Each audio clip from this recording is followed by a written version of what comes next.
The Belt Huskies scored a big win over the Chinook Sugar Beaters at home on Friday, and as head coach Jeff Graham puts it, it was really helpful to have their horse. As is often the case, Belt senior Kaimen Evans had a hand in all 4 of the Huskies' touchdowns on Friday. With the win, Belt locked up the 4 seed in the 8-man North, but they needed every last bit of Evans' skill to scrape out the 30-28 victory.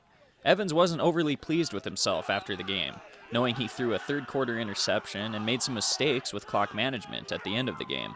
That's not important to me. It's the mistakes that I make that I got correct next week that's important to me. Yeah, he's not a big rah-rah guy. He's kind of one of those quiet leaders, and it was fun to get those guys excited. I mean, we didn't even throw Kaimen to quarterback till midway through his sophomore year, but that's the thing about him. Like, he's going to be happy, but he ain't satisfied. He's going to want to go and, watch film and improve, and that's just how he is. I got to be ready to go. He won't settle on this game, and he'll be happy, and then he'll be back to work probably tomorrow. Well, he might go hunting tomorrow, but Monday he'll be ready to go.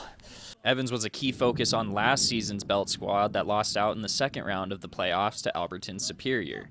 As you'd expect from Evans, that ending wasn't satisfying for him or anyone in the program. Not just me, the whole team. We started open fields right away after quarantine. As soon as we could, we got back on the field, had some open fields, and I think that really helped us this year.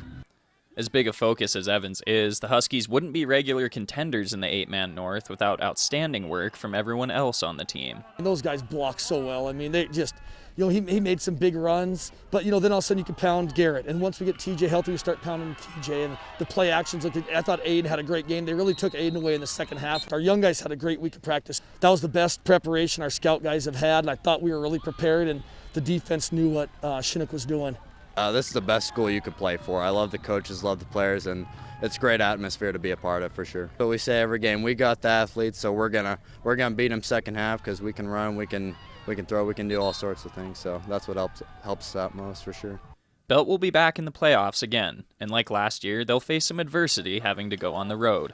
Aside from a loss to Fort Benton and a close win against Cascade, this Chinook game is the toughest game Belt has had so far, which Evans appreciates. Yeah, we needed to face some adversity, and we did tonight for sure, and I think that's going to help us later in the playoffs. Now we can rest up, get another week and a half of prep on these guys, which is huge. We've had some successes, the 3 and 4 seed in the past. We've won a lot of road games, so they're excited, and it'll just be nice to have a week off and prep. We didn't want to have, like you said, a battle against Cascade or Chinook, because coming out of the North's a grind. Belt has a bye this week before the playoffs. In Belt, Isaiah Dunk, MTN Sports.